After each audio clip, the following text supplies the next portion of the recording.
Role-playing is an essential component of D&D, and by definition, really any role-playing game. But there are some special considerations to take into account when running a game for kids, right?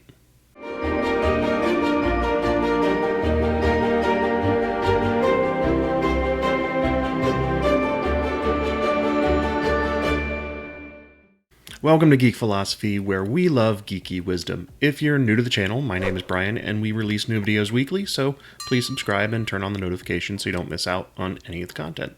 As we continue in our series about D&D for kids, I'd like to focus on a few tips to help encourage role-playing, especially for those who have never played D&D before, or any role-playing game for that matter. So today, I want to cover some of the basics for helping kids jump into the role-playing elements of the game.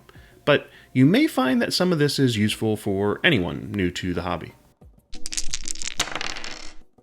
To me, what makes a role-playing game so exciting for kids is the unknown. And no, I don't mean mystery stories, although those can be pretty awesome too. I mean the unknown of the game itself. I remember the first time I played pretty vividly.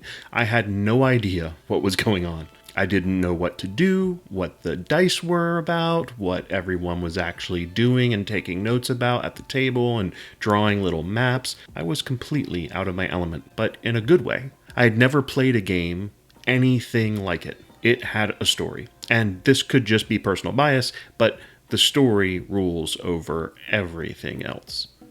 It's more important than the dice at the table, the rules in the books, or the ego of the dungeon master. The players are building the story collaboratively with the DM, and to me, it is the most important factor when playing with kids. They have the chance to shape the game world. They literally are creating the world with you. Their choices and decisions are important. In fact, they are the most important thing about the game. And it's our job to help foster that as DMs. Now, the story also has to be fun. I mean, if it's not fun, there's no point, right? So if things aren't fun, the story isn't good. And I don't mean the players have to accomplish everything that they set out for or win every battle or anything like that. I just mean the players need to be having fun with the story. So let the kids focus on the story and be the DM to help encourage their decision making and their problem solving and all those things that make the game great. Help keep the story moving forward and the players having fun. Back in my video about how to use Describe to level up your D&D game, I mentioned proactive and reactive descriptions. I don't think I necessarily coined these terms, by the way, but it's just what I call them when I'm describing things and planning things out as a DM. Proactive descriptions are the ones that you can plan for in advance. It makes sense. You're being proactive in describing things. You think about them ahead of time and even use them whenever you need to. You kind of have them in your back pocket or in your notes. An excellent example of this is the box text that's in a published adventure. You've seen this before if you've run them. It's there so that you can read it aloud to the players and set the stage for whatever they choose to do. On the other hand, reactive descriptions tend to be a little bit more on the fly. They're the ones that you have to use when you're responding to something that happened in the game. Maybe something unexpected even that happened during the game. It's your job as the DM to describe what's going on in the world. So how do I adjust this for a kid's game? Well, proactive and reactive descriptions are still there. They need to be there, but I need to adjust for the audience. By the way, I don't want you to skimp on painting a picture for your players with these descriptions. They need to be vivid, they need to come alive, just like they do when you're playing a game with adults. The quality of the descriptions isn't the issue with kids' games. And if you're having trouble planning, you can still use Describe to flesh out your game. I could go into a ton of considerations here, but I'd like to focus on just two for the sake of this video. First, keep it brief. Kids tend to have shorter attention spans, so expecting them to listen to your 3-page description of a mountain range in the distance, it ain't gonna work. But you could split up longer descriptions into smaller chunks of information. Keep that big, long description of the mountain range, but instead of giving it to them all at once, give them the chance to roll for some really easy perception checks and reveal a little bit each time, and then they're finding out more. That lets them feel involved in the story, and it gives you a chance to, tell them the description that you had planned whenever you need to describe something. And if it's information from NPCs, You can also split up that information so that a few NPCs have the bits that they need. One long conversation can easily be split out into a few short ones. That, again, lets them engage with multiple people in the world and roleplay more. Second, minimize the violence. In D&D, you will have battles. It's part of the game, and let's face it, it's pretty fun. But here is where I would pull back on the vivid descriptions. Instead of describing the gruesome details of a sword strike, pare it back to the outcome. It can still sound cool. For example, you strike with your sword, and it seems to be the final blow needed to defeat the monster. Insert whatever monster you want. And that can be enough. I will say that if you're playing with your own kids, do what you think is appropriate. Some people can, play with that rule as they need to, but, who am I to judge? But I do think it's best to pull back on the violence in general, especially with a group of kids whose parents may have a different view of things than you might. But like I mentioned in the first video of this series, Session 0 can go a long way to work all this stuff out before it becomes a problem.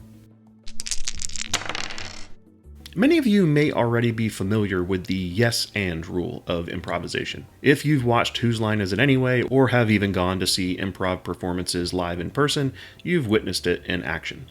Just to make sure that we're all on the same page, the purpose of this rule is to keep the scene moving forward, without discouraging any of your scene partner's ideas and their contributions to the scene, or the skit in general. You can see why I think this is great for tabletop role-playing games. The yes portion of this rule encourages everyone involved to accept the contributions added by the other players. It encourages cooperation and helps build the confidence of the person who came up with the idea in the first place. The and portion of the rule lets the next person add information, and that way they're adding to the story instead of contradicting what came before it.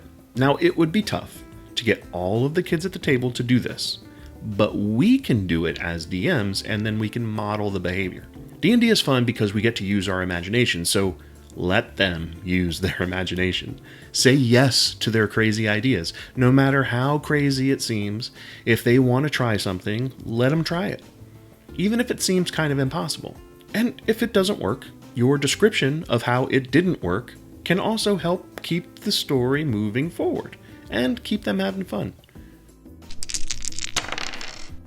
Okay, I know this sounds a little contradictory after I just gave you all of that nonsense about yes and, but hear me out. Some new players, especially kids, often don't know how things work yet. In that first game that I told you about, I didn't do much. I was either too shy or just too new, or I just didn't really know what to suggest, so I didn't suggest anything. Okay, time for an example. Imagine this description and response from a player. So you see an overturned cart on the side of the road, and it looks like one of the wheels was broken, and it's fallen onto its side. You don't see any animals attached to it, and there's no other people around. What do? You will have times when a kid will look you right in the eye and say, I don't know. That's when limiting their options comes in. By narrowing things down to a couple of choices, you'll be helping them think about what the possibilities are. For example, you could say something like, would you like to approach the cart and get a closer look? Or would you like to come up with another plan? You see, that's an either-or question, but the another plan option is sort of a sneaky way of letting them come up with something. This is one that you can keep in your back pocket for pretty much all your games, by the way. Would you like to insert task here, or come up with another plan? You may have to repeat this process for a while until they get comfortable with the nearly unlimited possibilities of the game. And let them take their time getting comfortable, by the way. It's worth the wait.